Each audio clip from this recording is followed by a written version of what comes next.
All right, good morning, everybody. Thank you all for showing up this morning to officially welcome back Kelly Krauskopf as President of Basketball Business Operations for the... What if the WNBA's establishment is secretly trying to destroy the one person who has the capacity to propel the league to new heights? Millions of fans feel that Caitlin Clark is the target of a covert war because of a series of shocking on-court incidents, contentious off-court remarks, and a callous, merciless decision from the highest levels of authority, even though this may seem like a crazy fantasy. The reality of this unfolding tale reveals a league at conflict with its own wealth and is far darker and more complex than anyone could have imagined. Prosperity. Caitlin Clark's selection by the Indiana Fever with the first overall pick was heralded as a momentous occasion that would alter the trajectory of women's professional basketball. She wasn't your typical talented rookie. She was a cultural force of nature and a rating supernova who had drastically changed record books and college audiences. Her matches were attracting more people than MLB playoff games and Stanley Cup finals. She was the golden goose, the chosen one, and she was the only one who made the league transition from commercial to private charters. For years, veterans had been demanding this reform. Arenas that once had an abundance of empty seats were selling out in a matter of minutes, and secondary market ticket prices were reaching previously unheard-of levels. Caitlin Clark had an instantaneous, noticeable, and sincere influence. Everything was set up for a spectacular coronation, a hero's professional debut that would improve the sport overall. But instead, fire mercilessly and relentlessly baptized her. The welcome mat was taken from under her and replaced with a gauntlet. Her first game made it terrifyingly clear that this would not be an easy transition. The physicality was on an entirely new plane. In addition to occupying space, defenders were also bigger, more powerful, and faster. They were sending a message with every bump, shove, and harsh screen. But this was not merely a strong, expert defense. It was quite personal. It was a targeted, vicious campaign that seemed to have been meticulously orchestrated to punish her, imprison her, and cause her to question her place in this league. And that unstated message was going to be delivered in the most obvious, unquestionable way possible, setting off a chain reaction of debate that would lift the curtain and expose the darkness. Mash the resentful underbelly of the league. The worst story was just getting started with the hits she was taking on the court. Everyone in the sports world realized something was severely, profoundly wrong during a heated game versus the Chicago Sky. While fighting for position, it wasn't a hard screen or a tough box out under the rim. A vicious blindside shoulder check that had no place in a basketball game was delivered by Kennedy Carter. Carter not only committed a foul but also assaulted Caitlin Clark. Clark fell violently to the ground after a cheap, cowardly, and blatant shot that was thrown far from the ball. As soon as the play went viral, a global outcry of dissent sprang out. This was not a welcome to the league moment. This message was sent with malicious intent and was a deliberate attempt to do harm. Carter's haughty refusal to answer any questions about the incident that followed further fueled the flames, along with her partner Angel Reese's evident, joyful jubilation on the sidelines. This one terrible incident, which came to symbolize everything that was wrong, exposed the deep-seated anger and hatred that many had suspected were seething beneath the league's surface. The WNBA's pathetic initial response, a common foul that was only elevated to a flagrant one following harsh public criticism, told fans everything they needed to know. The league's biggest star would not be protected. Caitlin Clark was by herself. This conflict involves multiple players from a single squad. The entire league was affected by the phenomena. The movement was formed by veterans who felt she had not earned her stripes or paid her dues. While everyone else was talking about the foul and the league's cowardice, a much more horrifying story began to emerge from a place no one wanted to believe, her own locker room. As the season progressed, a very alarming tendency became apparent that online detectives, retired players, and professional basketball analysts could not ignore. Caitlin Clark, arguably the best shooter in the world, would be wide open on the perimeter, hands up, and repeatedly call for the ball, but her teammates would ignore her. The tape was undeniable. Passes would be forced into players who were double-covered in the paint while Clark stood alone, ensuring 3 points. The camaraderie among the Indiana Fever on the court was more than just odd.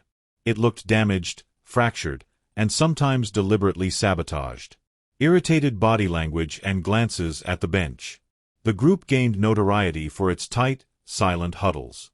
The conversation that erupted on social media gave rise to a disturbing and increasingly compelling conspiracy idea. Her own squad was deliberately limiting her touches and freezing her out in order to keep her stats low and degrade her. Were they jealous of the unprecedented amount of media attention, the massive multimillion-dollar Nike contract that came with a trademark sneaker, and the undeniable fact that a 22-year-old rookie was now the focal point of the team's identity? Despite season standout Aaliyah Boston's enigmatic post-game comments, these doubts persisted. When reporters questioned her about the seeming lack of chemistry, her answers were often succinct, evasive, and full of corporate jargon, which suggested a deeper irritation she was hesitant to voice in public. The narrative was rapidly evolving from a simple tale of a novice struggling to adapt to the horrifying possibility of an internal uprising. In addition to her opponents, were the players who were supposed to be her allies also purposefully destroying her generational potential? This internal struggle created the perfect storm, a disorderly and distrusting environment. At the same time as the league's powerful old guard was preparing to give an even more direct, official, and damaging message, the animosity extended beyond the court. It was being amplified in the media by the league's most respected speakers. Veteran performers from both the past and the present might begin a clandestine but persistent attempt to downplay her significance and normalize the brutal abuse she was enduring. The most famous example was WNBA legend Diana Taurasi, who, even before she was recruited, coldly predicted Clark's imminent reality.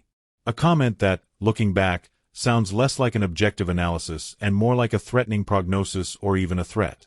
Other players and commentators dismissed the relentless brutality as standard operating procedure for any rookie, conveniently ignoring the apparent fact that no rookie in professional sports history has ever entered a league with this kind of bullseye on their back.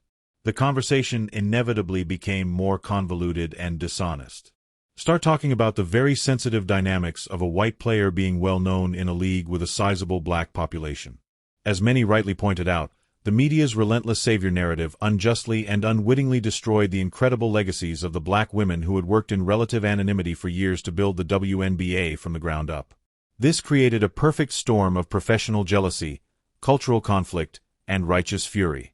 The new phenomenon, which signaled a significant shift in the financial and cultural landscape of sports, and the old guard, who believed their huge accomplishments were being mercilessly disregarded, engaged in an intellectual conflict. The rising tide that draws all boats to them wasn't her. Everything they had worked so hard to establish was in danger of being destroyed by the tidal wave of hype that was her.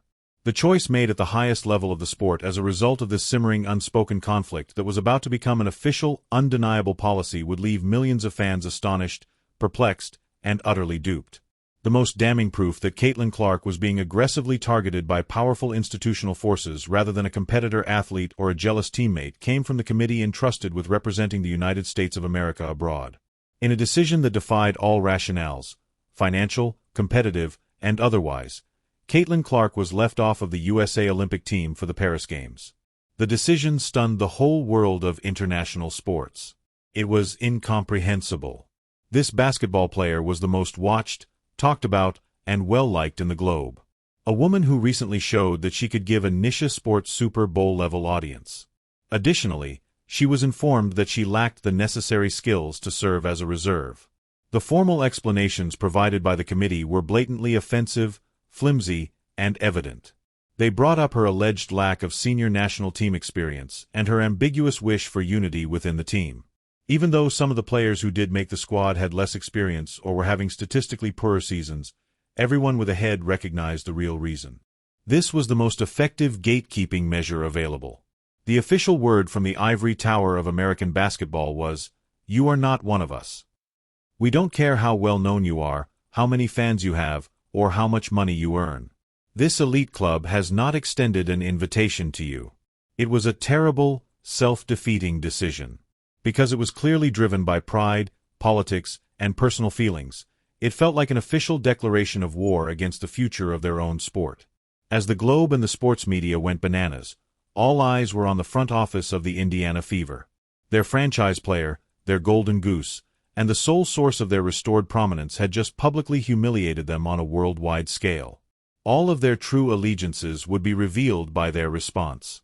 With their star player at the center of a global storm, the world eagerly awaited the Indiana Fever organization's return. Fans, commentators, and sponsors all expected a passionate defense of their star. They anticipated a strong press announcement criticizing the Olympic Committee's ridiculous decision and a public declaration of unwavering support for their distressed child. Rather, they encountered a soul-crushing, purposeful, and deafening silence. Fever President Lynn Dunn and the rest of the front staff only make corporate-approved remarks about the WNBA season, Caitlyn's bright future, and the importance of the long term.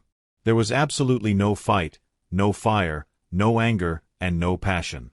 And in that dreadful moment of inaction, the terrible decision from the video's title was finally revealed. There was not a single hard foul or a controversial roster snub. Not fighting for their most valuable asset was a difficult strategic choice for the Indiana Fever. To avoid upsetting the